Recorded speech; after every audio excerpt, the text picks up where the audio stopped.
Welcome दोस्तों, आपका स्वागत है हमारे चैनल घरेलू रेसिपी में। आप सबको ढेर सारी शुभकामनाएं मकर संक्रांति के पर्व की। आज हमारी रेसिपी है सब्जी वाली मूंग दाल की खिचड़ी, जिसे हम तहरी नाम से भी जानते हैं। आइए देख लेते हैं ये बनाने के लिए हमें क्या क्या सामग्री चाहिए और ये कैसे बनाते हैं। सबसे पहले एक छोटी कटोरी के मेज़रमेंट के हिसाब से 1.5 कटोरी अरवा चावल धो के अच्छी तरह से रख लें। उसी कटोरी की मेज़रमेंट से 1.5 कटोरी मूंग की दाल धो के अच्छी तरह से रख लें। सब्जी में आलू, गोभी, मटर, मूली, सीम या जिसे हम फ्लैट बीन्स के नाम से भी जानते हैं, गाजर, बीन्स, कद्दू और एक टमाटर, ये अच्छी तरह से धो के काट लें। एक तीखे टेस्ट के लिए हमें हरी मिर्च भी चाहिए होगी। बारीक कटी हुई धनिया की पत्ती, इस बारे में ये आप जान लें कि ये ऑप्शनल है। अगर आप खिचड़ी में घी देते हैं तो धनिया का पत्ता मत दीजिए, और अगर आप धनिया की पत्ती देते हैं तो घी मत दीजिएगा। अंत में छौंक लगाने के लिए सूखा मिर्च, जीरा, ग्रेट किया हुआ अदरक और 2-3 तेजपत्ते। तहरी बनाने के लिए ये बात जानना ज़रूरी है कि इस रेसिपी में कहीं पे भी हम ठंडा पानी यूज़ नहीं करेंगे। इसलिए सबसे पहले एक बड़े ग्लास की मेज़रमेंट के हिसाब से 4 ग्लास पानी गर्म होने को रख दें। उसमें 3 छोटे चम्मच नमक डाल दें। जब तक पानी गर्म हो रहा है, साथ ही साथ हम चावल, दाल और सब्जियों को फ्राई कर लेंगे।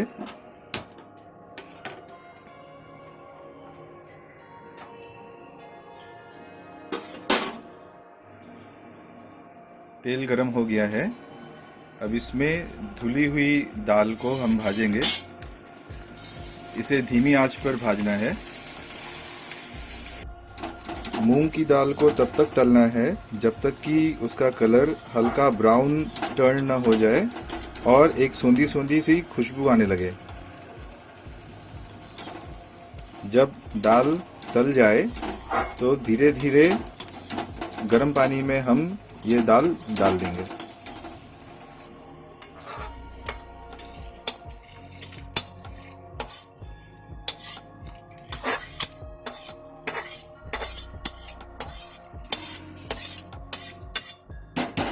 अब हम ठीक इसी प्रकार चावल को भी तल लेंगे।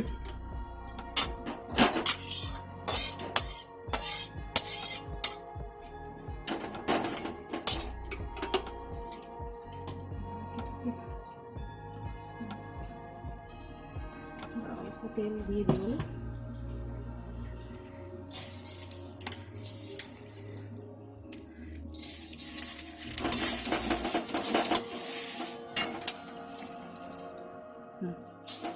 आँच कमिए नहीं। चावल को भी हमें धीमी आंच में ही तलना है और बहुत ज़्यादा नहीं तलना है। थोड़ी देर तल के चावल को भी हम उसी गर्म पानी में डाल देंगे। उसके बाद हम सब्जियों को फ्राई कर लेंगे। यहाँ हमने जो प्रोपोर्शन लिया है 1.5 कप के हिसाब से, इसमें 6 से 7 जन के लिए तहरी बन जाएगी। आप इसे अपने हिसाब से चेंज कर सकते हैं, आपके मेंबर्स, फैमिली मेंबर्स जितने हैं उनके हिसाब से। थोड़ी देर के लिए हमने आंच बढ़ा दी है और इसमें चावल को तल के फिर हम गर्म पानी में दे देंगे। ये तहरी आप चटनी के साथ, पापड़ के साथ, अचार के साथ सर्व कर सकते हैं। साथ ही मुंगौड़े या फिर मटर दाल के पकौड़ों के साथ भी आप सर्व कर सकते हैं। मुंगौड़े की रेसिपी हमने कल ही अपने चैनल में अपलोड की है। हम उसका लिंक इस डिस्क्रिप्शन में भी डाल देंगे। चावल को तलते समय हमें उसमें तेल नहीं डालना है। दाल को तलने के बाद कढ़ाई में जो तेल बचा हुआ था उसी में हम चावल को तल लेंगे और अलग से हमें तेल डालने की ज़रूरत नहीं है। इसको हम सूखा सूखा ही तल के उस गर्म पानी में दाल के साथ डाल देंगे। ध्यान रखें, चावल और दाल को गर्म पानी में डालने के बाद बीच बीच में उसे चलाते रहें धीमी आंच पर। और साथ ही थोड़ा और पानी गर्म होने के लिए रख दें। जब ये पानी गर्म हो जाएगा हम इसे साइड में रख के फिर सब्जियां तल लेंगे। और दाल और चावल जिस बर्तन में आपने उबलने के लिए रखी हुई है उसको आप ढक कर रखें। अब हम सब्जियां तल लेंगे। इसके लिए हमने सरसों का तेल लिया है। सरसों का तेल गर्म होने पर हम उसमें थोड़ा सा नमक देकर फिर सबसे पहले आलू को तल लेंगे। यहाँ आप ध्यान रखिए, हमने यहाँ सरसों का तेल यूज़ किया है क्योंकि हम यहाँ घी यूज़ नहीं करेंगे। अगर आप घी यूज़ कर रहे हैं तो आप सब्जियाँ तलने के लिए सादा तेल यूज़ करिए, कोई भी रिफाइन ऑयल यूज़ करिए। और जो सब्जियां पकने में थोड़ा समय लेती हैं जैसे आलू, बीन और मूली, हम इन्हें पहले फ्राई कर लेंगे और गर्म पानी में डाल देंगे दाल और चावल के साथ। हम थोड़ी सी हल्दी भी डाल देंगे जब हम आलू को तल रहे हैं।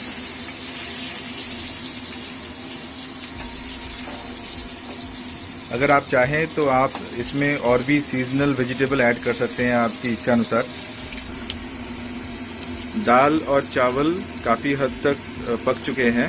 अब हम इसमें 2 छोटे चम्मच हल्दी के डाल देंगे और अच्छी तरह से चला देंगे। इसके बाद साइड में जो हमने गर्म पानी रखा हुआ था उसको भी जरा जरा करके दाल और चावल के साथ मिलाएंगे और ढक्कन बंद करके दाल और चावल को पकने के लिए धीमी आंच पे रख देंगे। आलू फ्राई हो चुके हैं। अब उन्हें हम गर्म पानी दाल और चावल में डाल दे रहे हैं। इसके बाद हम फ्राई करेंगे बीन्स।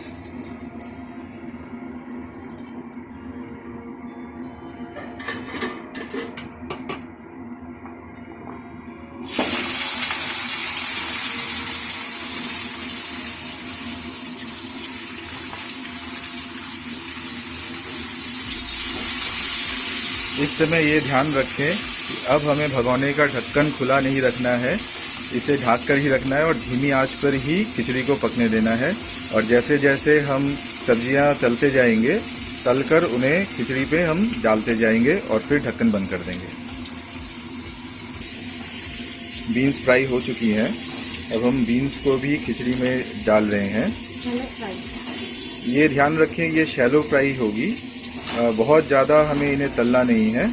शैलो फ्राई करते हुए हमें इन्हें खिचड़ी में डाल के वापस ढक्कन बंद कर देना है। और बीन्स के बाद अब हम फ्राई करेंगे मूली।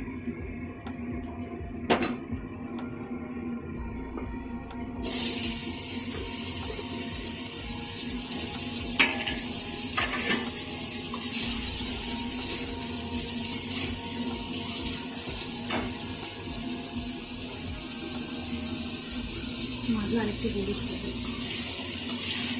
জিনিসটা কম লাগবে।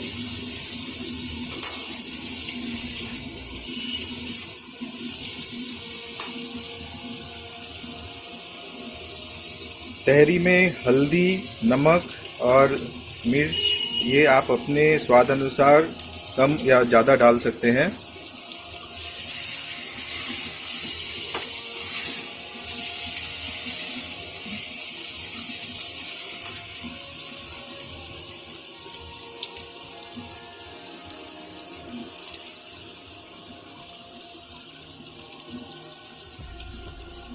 क्योंकि हमने पानी उबालते समय ऑलरेडी नमक दिया हुआ था, इसलिए इसके बाद हम जब भी नमक डालेंगे सोच समझकर ध्यान से डालेंगे जिससे नमक ज़्यादा ना हो जाए।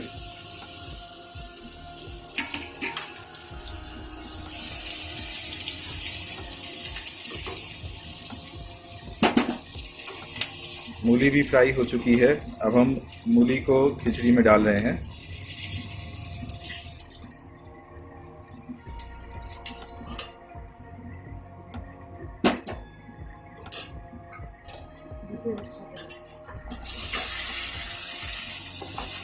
अब सीम या फ्लैट बीन्स और गाजर, क्योंकि ये लगभग एक ही समय लेते हैं पकने के लिए, तो इन्हें हम एक साथ फ्राई कर लेंगे, शैलो फ्राई, और उसके बाद इन्हें भी हम खिचड़ी में डाल देंगे।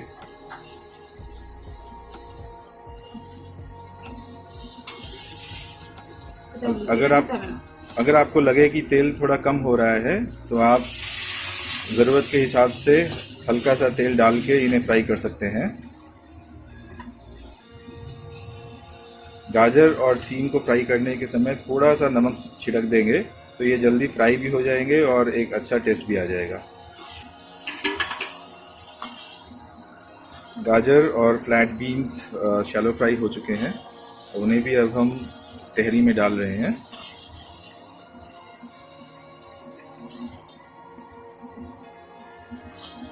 और इसी बीच हम तहरी से चावल के दाने निकाल कर उसे भी देख रहे हैं कि तहरी कितनी हुई है या अभी और कितना टाइम लगेगा, और इसे बीच बीच में आप चलाते भी रहें।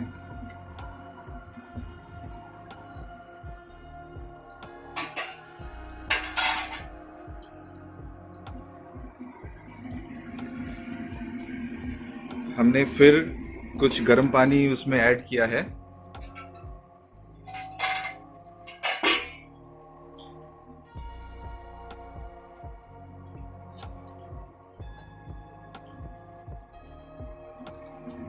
ये ध्यान रहे कि बीच बीच में ही हमें तहरी को कुछ चलाते रहना पड़ेगा।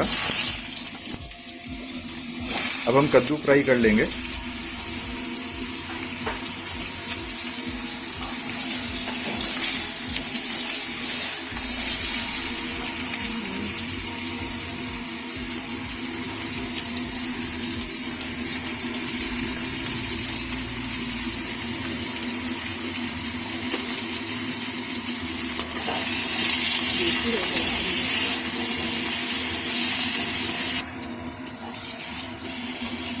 कद्दू फ्राई हो चुके हैं, अब हम कद्दू को तहरी में डाल देंगे।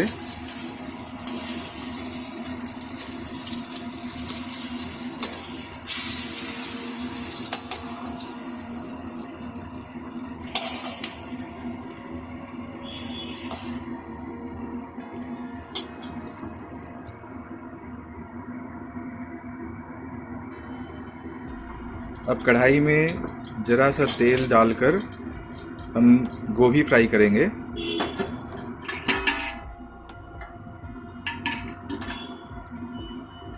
और इस बीच तहरी में हम और ज़रा नमक डाल देंगे।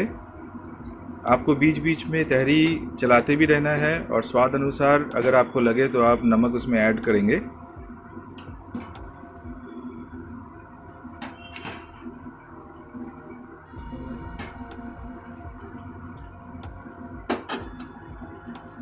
क्योंकि गोभी बहुत जल्दी पक जाती है, इसलिए गोभी को हम सबसे लास्ट में फ्राई करके तहरी में डालेंगे।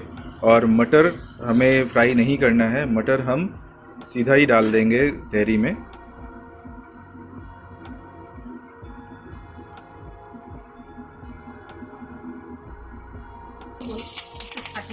गोभी फ्राई करने के पहले हमने जो हरी मिर्च रखी थी उसे चीर कर तेल में फ्राई कर लें, और ये फ्राई की हुई हरी मिर्च तहरी में डाल दें। इससे एक बहुत ही अच्छा फ्लेवर आता है और एक अच्छा टेस्ट भी आता है। अब सबसे लास्ट में हम गोभी को शैलो फ्राई करेंगे।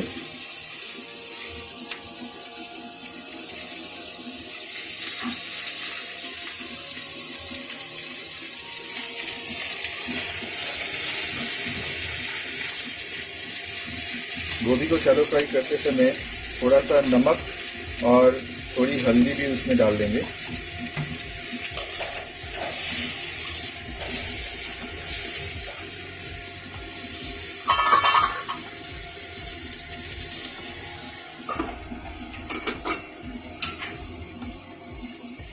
और गोभी को कुछ देर के लिए ढक के पकने के लिए रख देंगे। इस बीच हमने जो एक टमाटर रखा था, अब हम उसे छोटे छोटे टुकड़ों में काट लेंगे। एक टमाटर को हमने 4 टुकड़ों में काटा है।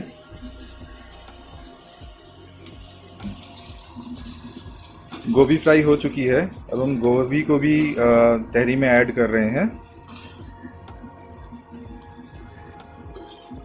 और जैसा कि हमने कहा, आपको बीच बीच में तहरी को चलाते रहना है और देखते रहना है कि चावल हो गए हैं कि नहीं, और बाकी सब्जियां भी जो उसमें डाली गई हैं वो हो गई हैं कि नहीं, और चलाते रहना है। ये ध्यान रहे कि तहरी नीचे से लग ना जाए।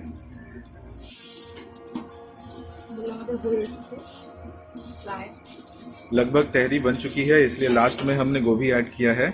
अब हम टमाटर को भी फ्राई कर ले रहे हैं।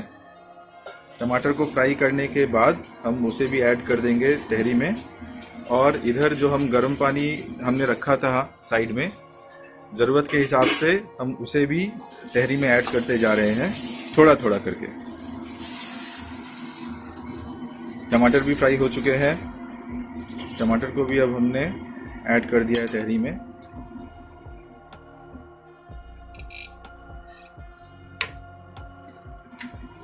अब तहरी में एक अच्छा टेस्ट लाने के लिए हम इसमें 2 टीस्पून के हिसाब से चीनी डालेंगे।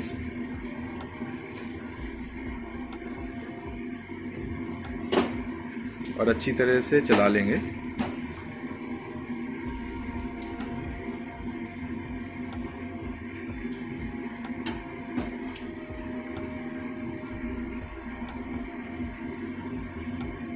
बस अब तहरी को पकने के लिए धीमी आंच पर ढक के रख देना है।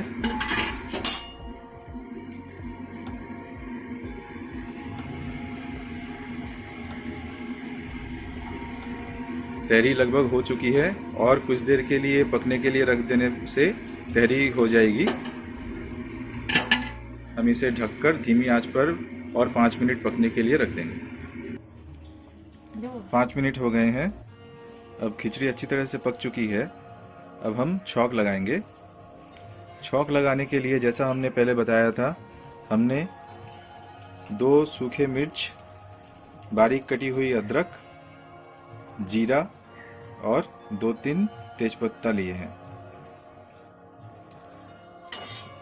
तेल गरम होने पर हम छौंक लगाने की सामग्री उसमें डाल देंगे।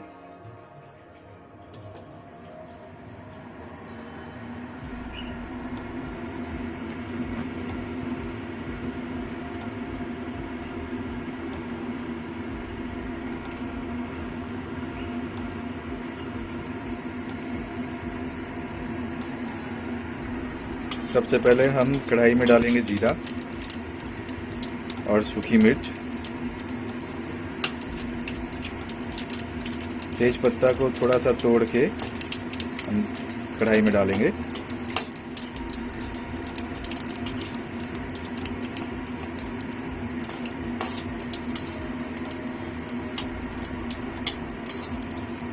और आखिर में हम डालेंगे बारीक कटी हुई अदरक।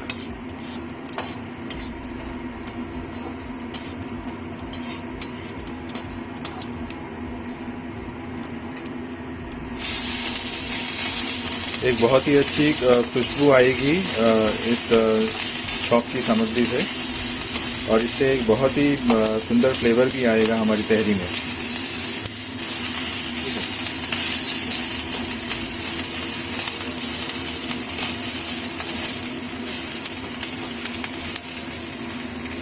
आंच को धीमी कर उसके बाद फिर हम अदरक को कुछ देर और भून लेंगे, और एक सोंधी खुशबू आने पर इस छौंक वाले मसाले को हम तहरी में डाल देंगे।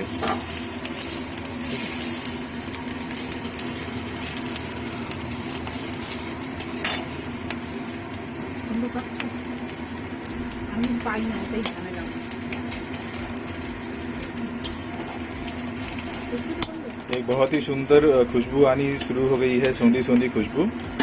और जैसा कि हमने कहा, हमने तहरी ऑलरेडी चेक कर ली थी। तहरी अच्छी तरह से पक चुकी है, इसलिए अब हम छौंक तहरी में मिला देंगे।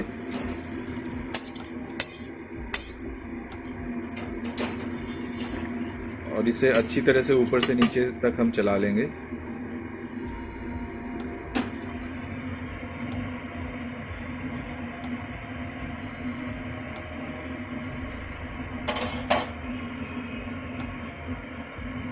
और सबसे आखिर में इसमें हम ऐड करेंगे बारीक कटी हुई धनिया की पत्ती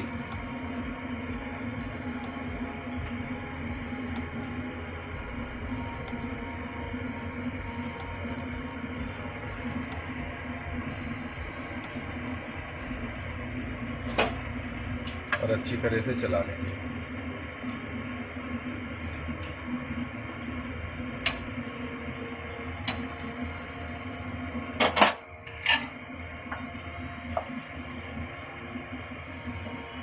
अब चूल्हे की आंच को बंद करके तहरी को अब हम ढककर 2-3 मिनट रख देंगे, जिससे फ्लेवर उसमें अच्छी तरह से समा जाए और उसके बाद हमारी तहरी सर्व करने के लिए रेडी हो जाएगी। 2 मिनट हो चुके हैं। 2 मिनट के बाद हमने ढक्कन हटा दिया है। अब हमारी हेल्दी तहरी तैयार हो गई है। एक बात का ध्यान रखें, अगर आपको ये लगे कि कोई सब्जी ठीक से बॉईल नहीं हुई है या पकी नहीं है, तो आपको फिर से गैस जलाने की ज़रूरत नहीं है। बस थोड़ी देर और इसे ढक के रख दें और जो तहरी की गर्माहट है उसी में सब्जी अच्छी तरह से पक जाएगी। हम इस तहरी को मुंगौड़ों के साथ, दाल के पकौड़ों के साथ, अचार के साथ, चटनी के साथ, पापड़ के साथ सर्व कर सकते हैं। तो आइए अब हम इसे चख के देखें कैसी बनी है। दोस्तों, तहरी बहुत ही अच्छी बनी है, बहुत ही टेस्टी बनी है। ये एक कंप्लीट मील है, हेल्दी फूड है। यहाँ हमने तहरी को सर्व किया है पापड़, खट्टी दही और टमाटर की मीठी चटनी के साथ। टमाटर की मीठी चटनी का रेसिपी, उसकी वीडियो भी हम आपको कुछ दिन में ही शेयर करेंगे। वो भी एक बहुत ही अच्छी चटनी, बहुत ही अच्छे स्वाद वाली चटनी बनती है और आप ज़रूर इस तहरी को बनाकर खाइए और दूसरों को भी खिलाइए। हमारा वीडियो अगर आपको पसंद आया है तो इसे लाइक और शेयर करिए और हमारे चैनल को सब्सक्राइब करना ना भूलें, जिससे आप, और पास में जो बेल आइकन है उसको भी दबा दें, जिससे कि आपको हमारे हर वीडियो का नोटिफिकेशन मिलता रहे। So keep cooking and enjoy.